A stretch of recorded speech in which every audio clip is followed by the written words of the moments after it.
Good evening students. तो हम लोगों ने इससे पहले वाली जो क्लास थी उस पर एमपी सेट का क्वेश्चन पेपर डिस्कस किया था जो 2025 वाला है। इस क्लास में हम लोग जो गुजरात सेट का क्वेश्चन पेपर आर्ट्स साइंस का उसको डिस्कस करेंगे।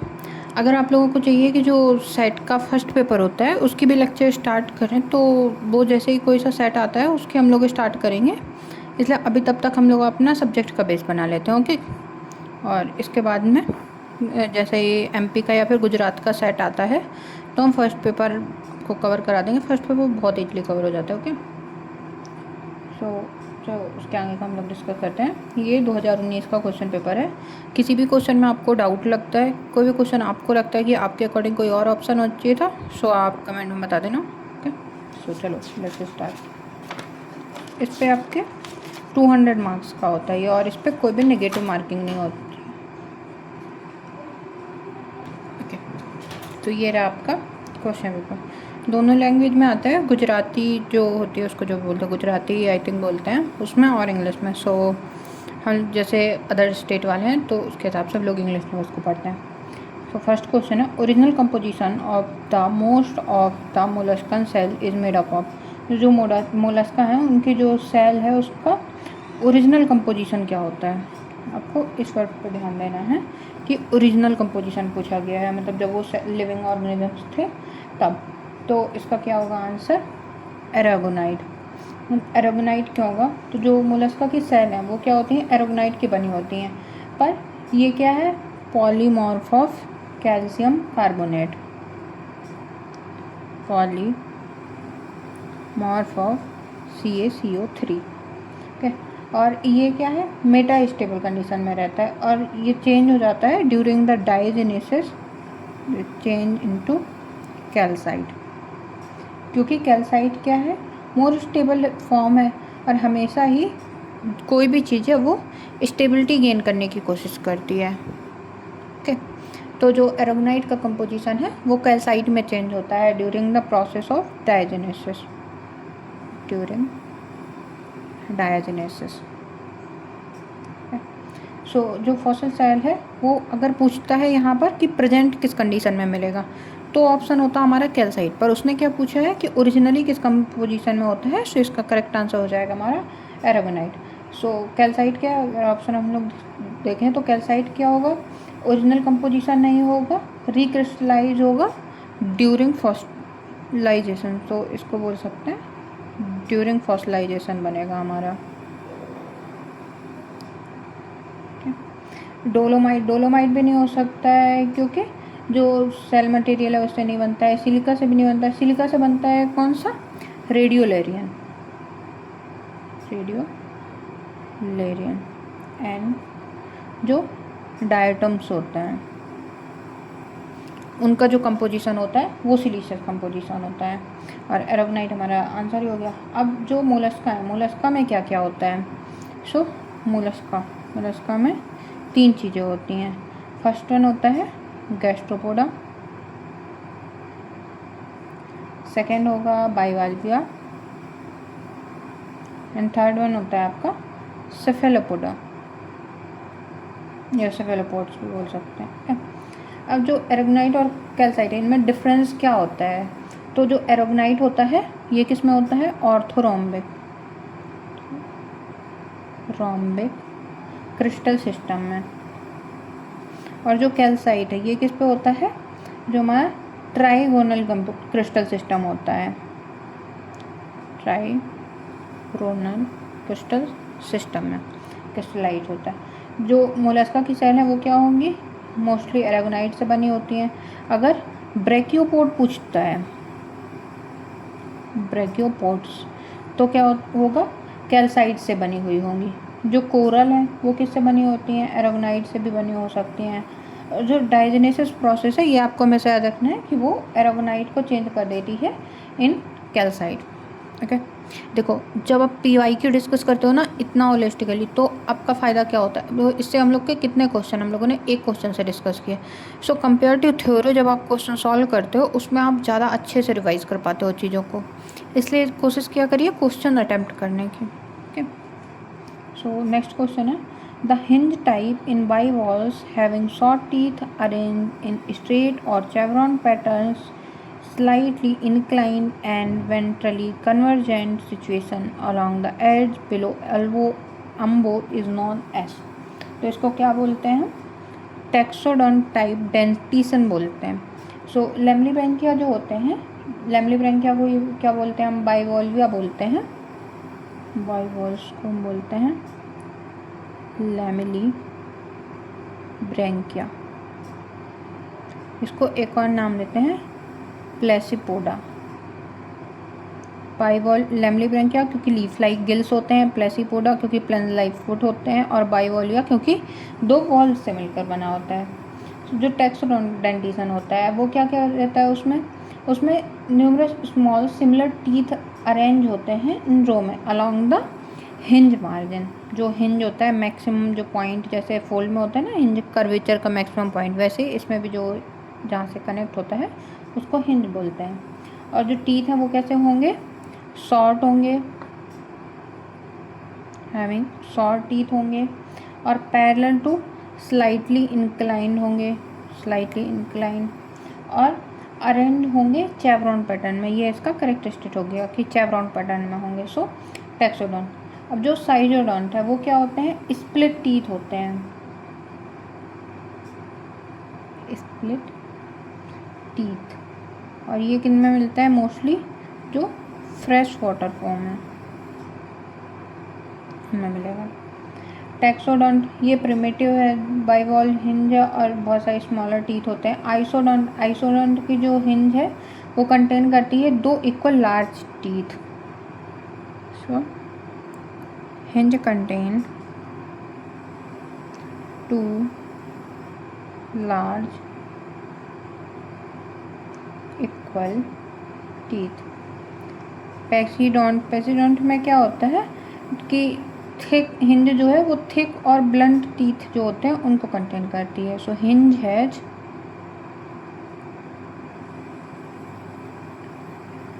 Thick and blunt teeth. Okay. और जो बाइवॉल्विया का डेंटिसन पैटर्न है तो उसमें क्या होते हैं? मोस्टली आपके ऐसे 10 to 12 टाइप के डेंटिसन होते हैं, पर कुछ मोस्टली ज़्यादा इंपॉर्टेंट होते हैं। जैसे एक होता है हमारा डाइसोडोंट। डाइसोडोंट में क्या होते हैं? वीक टीथ होते हैं, टीथ होंगे वो वीक होंगे। हेट्रोडोंट से हेट्रोडोंट इस पे नहीं है, हेट्रोडोंट भी आप लिख सकते हो। हेट्रोडोंट में क्या होता है? डिफरेंट साइज टीथ होंगे, जैसे हेट्रो नाम से ही समझ आ रहा है कि डिफरेंट।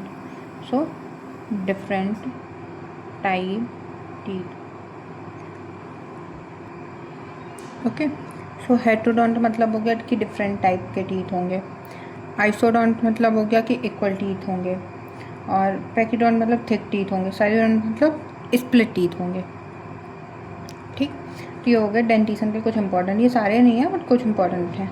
सो टेक्सोडोंट कैसा है? ये प्रिमिटिव टाइप का है और मिलता किस में है? नुकुला।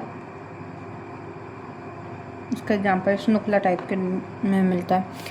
जो इसका डेंटिसन है बाइवॉल्विया का, एक करेक्टरिस्टिक है और क्लासिफिकेशन का बेस भी बनाता है। तो ये एक इम्पॉर्टेंट चीज़ है, आपको लैमेलिब्रैंकिया में डेंटिसन याद करने हैं। वो जो सारे दिए हुए हैं आप उसके लिए पीसी जैन सर की जो बुक है उसको रेफ़र कर सकते हो। उसमें बहुत अच्छे से डेंटिसन और उनके एग्जाम्पल दिए गए हैं। सो आप उसको रेफ़र कर लीजिएगा अगर और डिस्क पढ़ना है। थर्ड क्वेश्चन है, in gravity prospecting the rock mass present और lacking between the elevation of the successive station cause variation in gravity value. The effect of these rock mass has to be corrected by applying. तो कौन सा gravity correction हम apply करते हैं जब हम rock mass को बिटवीन सक्सेसिव एलिवेशंस देखते हैं? तो हम उस टाइम पे करेक्ट करते हैं बॉगर करेक्शन। अब बॉगर करेक्शन कब होता है? जब ग्रेविटी मेजरमेंट लिया जाता है डिफरेंट एलिवेशन में। तो जो रॉक मटेरियल है दोनों के बीच में, तो वो क्या होंगे? बिटवीन द स्टेशन एंड जो सी लेवल है, तो वो एडिशनल जो ग्रेविटेशनल अट्रैक्शन है उसको शो करेंगे। क्या शो करेंगे? एडिशनल ग्रेविटेशनल अट्रैक्शन को शो करेंगे। तो इसको निगलेक्ट करने के लिए हम क्या करते हैं? बॉगर करेक्शन करते हैं। अब टोपोग्राफिक करेक्शन भी पार्शियली करेक्ट है, पर ये क्या होगा, पूरा जो इरेगुलर टेरेन इफेक्ट है, जो टेरेन का पूरा इरेगुलरिटी है उसको क्लियर नहीं कर पाता है, इसकी वजह से टोपोग्राफिक नहीं होगा। फ्री एयर, सो ये करेक्ट कर सकता है जो एलिवेशन अबव सी लेवल है, पर जो रॉक मास है, जो यहाँ पे इफेक्ट है इन दो जो ग्रेविटी वेरिएशन वैल्यूज़ हैं सक्सेसिव एलिवेशन पे, तो उनके रॉक मास को नहीं कर पाएगा जो फ्री एयर करेक्शन है। ओके, डायरेक्शन करेक्शन तो कर ही लेगा क्योंकि ये जो हिल्स हैं वैली हैं तो उनको भी नहीं कर पाएगा। ओके, मतलब जो नियर बाई हिल्स और वैलीज हैं उनको कर लेगा, पर जो पूरा एक होलिस्टिक होता है ना कि आपका जो उसकी वजह से हो रहा है कि वहाँ पे कौन सा रॉक मास ज़्यादा हैवी है, किसकी ग्रेविटी वैल्यू है, वो सारा कुछ नहीं कर पाएगा। सो इसकी वजह से ये होगा। अब ग्रेविटी करेक्शन में हमें करना क्या क्या होता है, कि टाइप क्या क्या होते हैं ग्रेविटी करेक्शन के। So type of gravity correction ये होता है, ड्रिफ्ट करेक्शन होता है, करेक्शन को सी लिखते जाएंगे। ओके, सो आप याद रखिएगा डी करेक्शन लिखा हुआ है यहाँ पे। उसका लैटिट्यूड करेक्शन क्या है, फ्री एयर करेक्शन, बॉगर करेक्शन और टेरेन करेक्शन। जो बॉगर करेक्शन है इसमें क्या होता है, जो इन्फिनाइट स्लैब है रॉक का, उसको हम लोग एज्यूम करते हैं बिटवीन स्टेशन एंड जो सी लेवल है, और उसको लेकर के हम लोग इस करेक्शन को करते हैं। ओके, जो फ्री एयर करेक्शन है ये मोस्टली किसमें होता है, जो इग्नियस रॉक मास है। सॉरी, जो फ्री एयर करेक्शन है, तो इतना डिस्टर्बेंस हो रहा है यहाँ पे। चलो, फ्री एयर करेक्शन है वो क्या करता है, जो रॉक मास है उसको इग्नोर कर देता है, इग्नोर रॉक मास। और जो बॉगर करेक्शन है, इन दोनों में मेन डिफरेंस यही है कि जो बॉगर करेक्शन है ये क्या करेगा, कंसीडर करता है रॉक मास को, कंसीडर रॉक मास। ओके, और जो टेरेन करेक्शन है ये किसको हैंडल करता है, जो इरेगुलर टोपोग्राफी है, terrain correction, irregular topography. Okay, तो इसको हैंडल करता है। तो ये हो गया हमारे 3 question. Okay, next question. So इसमें हमें मैच करना है माइक्रोफॉसिल्स के जो ग्रुप हैं उनको उनके कंपोजिशन से। तो जो रेडियल एरिया है, रेडियल एरिया हम लोगों ने पहले वाले क्वेश्चन में पढ़ा था कि ये हमारा सिलीसियस शो करता है। सो डी का 1, अब आपको देखना है कि डी का 1 किस में दिया गया है। सो ये 2 क्वेश्चन है कि बी और सी। आपका अगर एक भी आपको याद है तो ये 2 ऑप्शन चलेगा। अब उसके बाद में आपको फोरामिनीफेरा है, फोरामिनीफेरा क्या करता है, कैलकेरिया शो करता है। सो 2 का ए या ए का 2। अब ए सिर्फ इसमें दिखा रहा है, इस पे नहीं है। ओके, और एक इस पे है। सो कैलकेरियस हो गया। उसके बाद में कोनोडॉन्ट्स, कोनोडॉन्ट्स कैसा शो करते हैं, फॉस्फेटिक शो करते हैं। सो ये हो गया थर्ड का बी, बी किसमें आया, थर्ड में। अब जो आर्किटेक्ट्स बचे ये क्या करते हैं, ऑर्गेनिक वॉल्ड होते हैं। सो हमारा करेक्ट आंसर क्या हो गया, करेक्ट आंसर हो गया हमारा बी। तो ये आपको याद रखना होगा कि कौन सा कंपोजिशन है कोई भी जो माइक्रोफॉसिल है उनमें क्या है। जो रेडियल एरिया है ये क्या होते हैं, मैराइन प्लैंक्टोनिक प्रोटोजोआंस होते हैं, मैराइन प्लैंक्टोनिक प्रोटोजोआंस।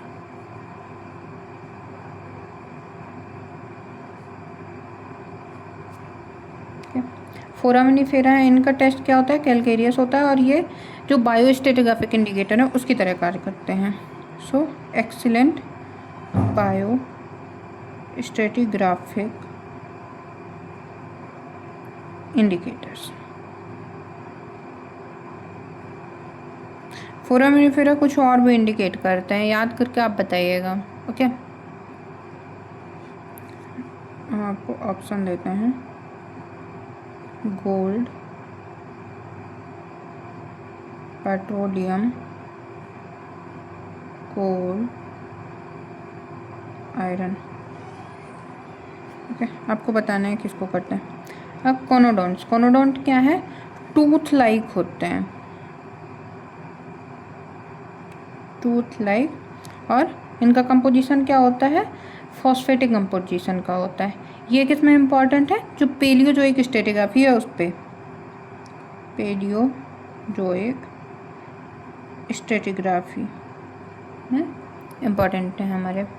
और जो आर्किटेक्ट्स हैं ये क्या है, ऑर्गेनिक वॉल हैं, और इनको मोस्टली क्या किया जाता है कि इंटरप्रिटेशन इनकी ऐसे एल्गल क्रेस्ट साइस्ट की तरह की जाती, सॉरी हमारा प्रोनाउंसिएशन थोड़ा गलत हो रहा है, सिस्ट की तरह की जाती है, एल्गल सिस्ट की तरह की जाती है। सो जो रेडियल एरिया और डायटम्स है ये सिलीसियस होते हैं, और जो फोरामिनिफेरा है ये कैलकेरियस है, कोनोडोन फॉस्फेटिक है, आर्किटेक्ट्स क्या है, ऑर्गेनिक वॉल है। Indian monsoon is affected by, ये तो अभी आपने बहुत अच्छे देखा होगा, और आई थिंक ये क्वेश्चन हम लोगों ने पहले भी कहीं देखा था, किसी क्वेश्चन पेपर में तो देखा है, या तो सेट में या फिर माइनिंग इंस्पेक्टर में, आई थिंक माइनिंग इंस्पेक्टर में था ये। ओके, तो ये तो अभी तो आपको बहुत अच्छे से पता होगा, इतनी जो गर्मी पड़ रही है ना। सो इंडियन मानसून किससे अफेक्ट होता है, जो अल नीनो की कंडीशन है उससे अफेक्ट होता है। अल नीनो क्या है, ये कॉज करती है warming in eastern Pacific ocean, और warming in eastern Pacific ocean, और वीक करती है जो इंडियन मानसून सर्कुलेशन है उसको, एंड वीकेंस इंडियन मानसून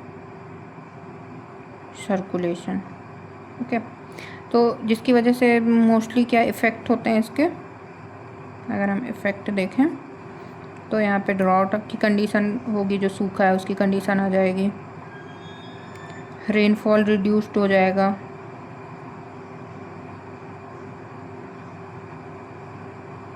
और मॉनसून फेलियर की कंडीशन आ जाएगी। ओके, अब जो लेब्राडोर करंट है, सो लेब्राडोर करंट कैसी है, कोल्ड अटलांटिक करंट है, कोल्ड अटलांटिक करंट। ये सारी करंट वगैरह हम लोग जब ओशिनोग्राफी पढ़ेंगे ना तो उस पर पढ़ेंगे, okay, in detail. Benguela current कैसी है, ये भी कोल्ड करंट है, और कहाँ पर होती है, जो साउथ वेस्ट अफ्रीका है उसके पास में है, cold near south west Africa. Okay, Ohio current है, ये एक स्मॉल करंट है। ओके, सो ये इतना ज़्यादा मानसून से रिलेटेड नहीं है हमारे। जो इंसो होता है वो हमारे मानसून को बहुत ज़्यादा इफेक्ट करता है, जैसे अल नीनो है, इसका एक पार्ट और होता है ला नीनो। सो जो ला नीनो है वो क्या करता है, जैसे अल नीनो है वो वीक करेगा, तो जो ला नीनो है या ला नीना है वो क्या करता है, स्ट्रॉन्ग करता है मानसून को। ओके, जो वाटर सर्कुलेशन है वो भी क्या होगा, जब अल नीनो की कंडीशन है तो वो भी वीक हो जाएगा। सो अल नीनो क्या करता है, और weak Indian monsoon and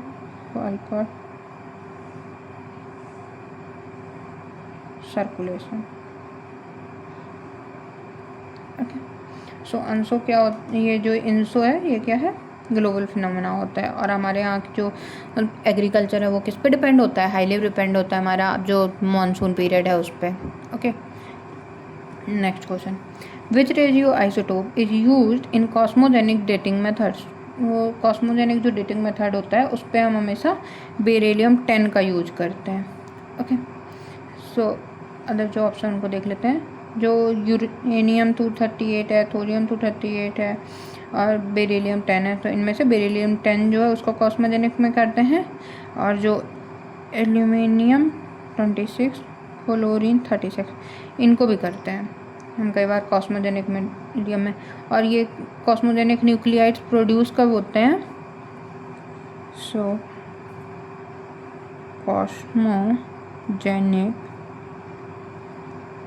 nuclide जो इसको हमें हेल्प करते हैं पूरे की पूरी डेटिंग के लिए, nuclides produced when cosmic rays strike surface rock, so when generate। अब इसके जो एप्लीकेशन है वो किस में होते हैं कि ग्लेशियर क्रोनोलॉजी को समझने में, इरोजनल रेट में, सरफेस एक्सपोजर डेटिंग का, उसमें जो कॉस्मोजेनिक डेटिंग है वो मेनली किस में होती है, क्वाटरनरी जियोलॉजी में हेल्पफुल होती है। ठीक है, और ये एक्सपोज करती है कि कितनी देर तक जो हमारी रॉक थी उसके एक्सपोजर की एज डिटरमाइन करती है कि कितना लॉन्ग टाइम तक रॉक है वो एक्सपोज्ड रहा है। So date exposure age. Okay, I hope आपको समझ आ गया होगा ये क्वेश्चन। Next question, so difference between extensional arc and compressional arc lithological setting. So जो कंप्रेशनल आर्क है और जो एक्सटेंशनल आर्क है उनके बीच में क्या सेटिंग होती है हमारी, वो इसमें पूछा गया है। So basalt dacite bimodal volcanics in extensional area, andesite dacite rhyolite volcanics and tonalite granodiorite plutonic igneous rock in compressional arcs. तो कौन सा सही होगा? So both A and two are correct. ये जो इसमें से आपको अगर बाकी कोई भी याद नहीं होगा ना तो एंडेसाइट तो याद ही होगा, है ना। एंडेसाइट क्या था, हम लोगों ने बांगर वाली जो सीरीज है उस पर जब हम लोगों ने पढ़ा था तो उसमें पढ़ा था ना एंडेसाइट और कॉम्प्रेशनल। तो सेकंड तो आपका हम ही पढ़ा चुके हैं कि तो क्लियर होना चाहिए। अभी चलो फर्स्ट को देखते हैं क्या है। तो जो एक्सटेंशनल आर्क है वो क्या होते हैं?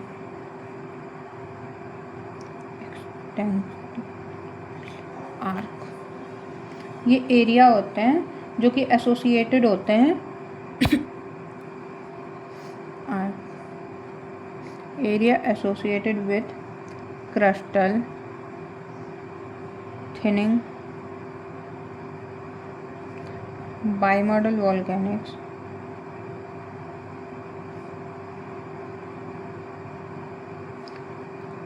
basalt plus silica rock. और जो कंप्रेशनल होते हैं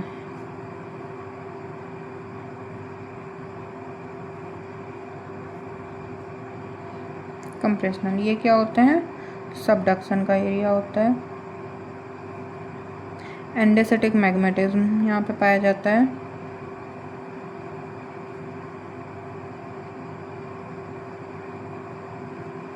टोनालाइट ग्रेनाडायोराइट जो प्लूटॉन्स हैं ये यहाँ पर मिलते हैं। सो टीजी लिख देते हैं यहाँ पे, आप नोट्स में इसको अच्छे से लिख लीजिएगा। सो टोनालाइट जो ग्रेनाडायोराइट है इसके प्लूटॉन्स पाए जाते हैं।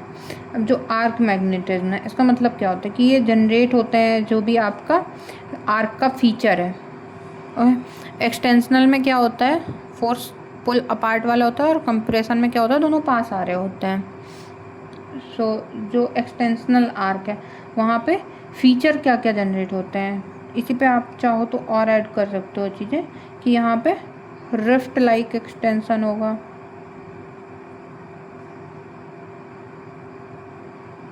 रिफ्ट लाइक एक्सटेंशन होगा, और हीट फ्लो कैसा होगा? हाई हीट फ्लो होगा। और जो कंप्रेशनल है इसमें एंडेसेटिक ग्रेनाडायोरेटिक तो होगा ही, और जो कैल्कलाइन सूट्स हैं वो भी बनेंगे। तो इसको आप लिख सकते हो, इस साइड लिख देते हैं एल्कलाइन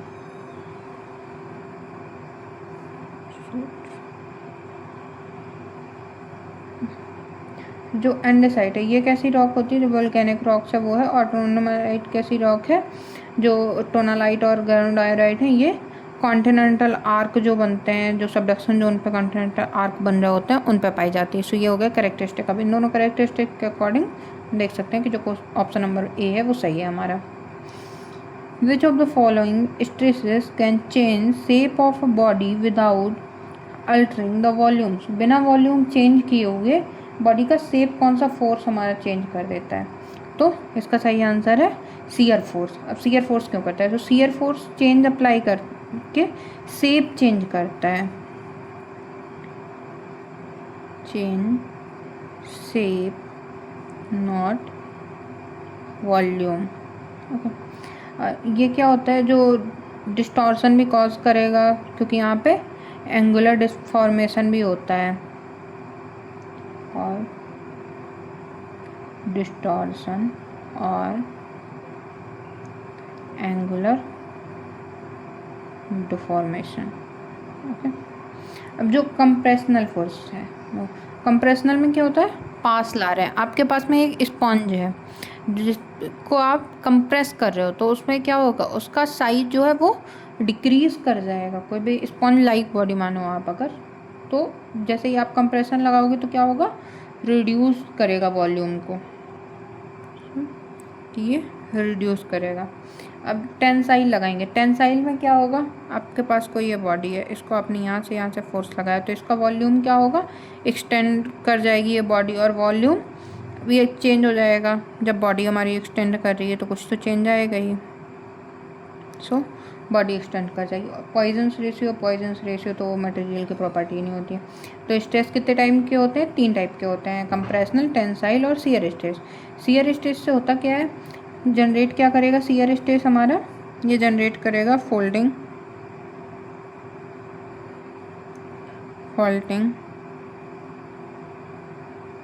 और डक्टाइल डिफॉर्मेशन। ओके, सो शियर स्ट्रेस क्या होता है, और शियर स्ट्रेस लगता कहाँ पर है, पैरेलल टू सरफेस, ऐसे शियरिंग इफेक्ट होता है। सो ये होता है पैरेलल टू सरफेस, और जो नॉर्मल स्ट्रेस है वो क्या होते हैं, perpendicular. So normal stress perpendicular होते हैं जो बॉडी है उसके। नेक्स्ट क्वेश्चन है हमारा, next question direct geological time scale से देखो आपका पूछा गया है। तो choose the correct combination of items listed in group 1 योगन नाम and group 2 time duration, select the correct answer. So हमें इसमें से कौन सा कितने एज तक था वो देखना है। ओके, तो देखो इसमें एक कोई ऑप्शन इसमें से निगलेक्ट होगा, और सबसे जो रीसेंट है इसमें से आप ऐसे देख सकते हो, सबसे रीसेंट कौन सा है, सीनोजोइक है। तो सीनोजोइक की एज क्या होगी, सबसे कम होगी, सबसे कम यहाँ पे क्या है 65 मिलियन ईयर से, ये है सीनोजोइक का, तो 4, तो सी हो जाएगा 4 का, सी 4 का 3 में। अब आर्कियन से ओल्डेस्ट है 4 बिलियन, सो 4 बिलियन से 2.5 ये होगा आर्कियन, तो थर्ड। तो ई का 3 किस में है, 3 का ई, सॉरी ये इस पे है और इस पे है। नेक्स्ट देखते हैं प्रोटेरोजोइक की एज क्या होती है, 2.5 पहले आएगा आर्कियन के बाद में आएगा Proterozoic, so 2.5 to 543 million years. So ये हो गया आपका सेकंड का बी, ये है आपका इस पे नहीं है, सो ऑप्शन एक करेक्ट। और जो फेनोरोजोइक है वो क्या हो जाएगा आपका 543 मिलियन ईयर्स से अभी तक जो आपकी एज है। ये डायरेक्ट एज से क्वेश्चन था। जो प्री कैम्ब्रियन है, प्री कैम्ब्रियन में क्या क्या होता है, हेडन, आर्कियन और प्रोटेरोजोइक। और फेनोरोजोइक में क्या होते हैं, पेलियोजोइक, मीसोजोइक एंड सीनोजोइक। जो आर्कियन है, आर्कियन ये क्या है, अर्लीस्ट जो क्रिस्टल स्टेबलाइजेशन का टाइम था वो है।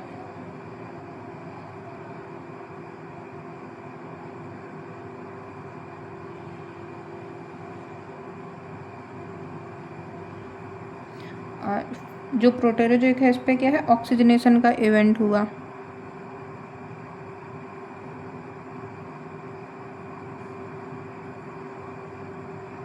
Oxygenation event.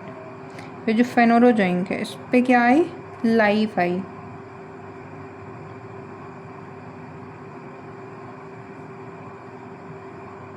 अबंडेंट लाइफ आई। ओके, सो आई होप आपका ये क्वेश्चन भी क्लियर होगा अब, ठीक है। नेक्स्ट क्वेश्चन हमारा जीआईएस से है, रिमोट सेंसिंग से। GIS analysis use spatial and non-spatial data. Which one of the below given option is not an example of spatial data? So spatial data का कौन सा important जो एग्जाम्पल है वो नहीं है। सो इस पर क्या है, point showing location of discrete object, so point data हो गया।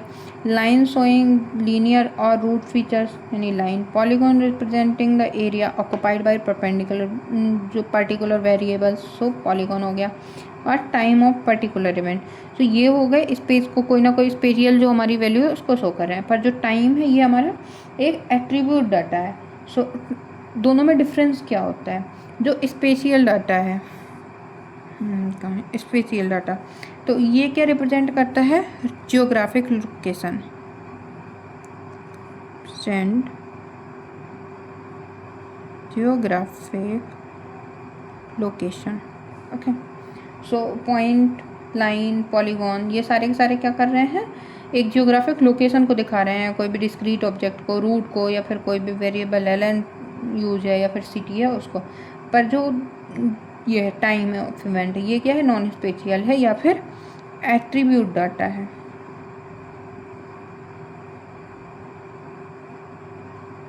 सो स्पेशियल में जो फीचर वो क्या होंगे, पॉइंट, लाइन, पॉलीगॉन और रास्टर डेटा आएंगे।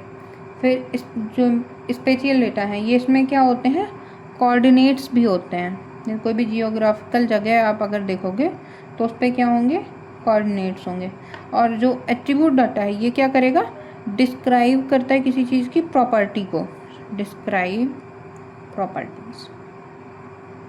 ओके, सो हम लोग इस पर क्या करेंगे, इतना ज़्यादा डिटेल डिस्कस कर रहे हैं तो लेक्चर काफ़ी लंबा हो जाएगा, फिर आप लोग देखते नहीं हो। ओके, सो क्या करते हैं 30 मिनट का रखते हैं, और 10 क्वेश्चन जिस पे ज़्यादा एक्सप्लेन करने का था, जैसे इन क्वेश्चन में से इनको एक्सप्लेन किया, ऐसे ही 10 क्वेश्चन के हम लेक्चर बना के डालते जाएंगे, तो आप उसको कभी भी ऐसे रिवाइज कर सकते हैं। Okay, so thank you very much attending the class. और अगर आपको अच्छी लग रही है क्लास तो प्लीज़ बताया करिए, तो उससे हमें भी समझ आता है कि हमें क्या चेंज करना है। So welcome for your suggestions and thank you.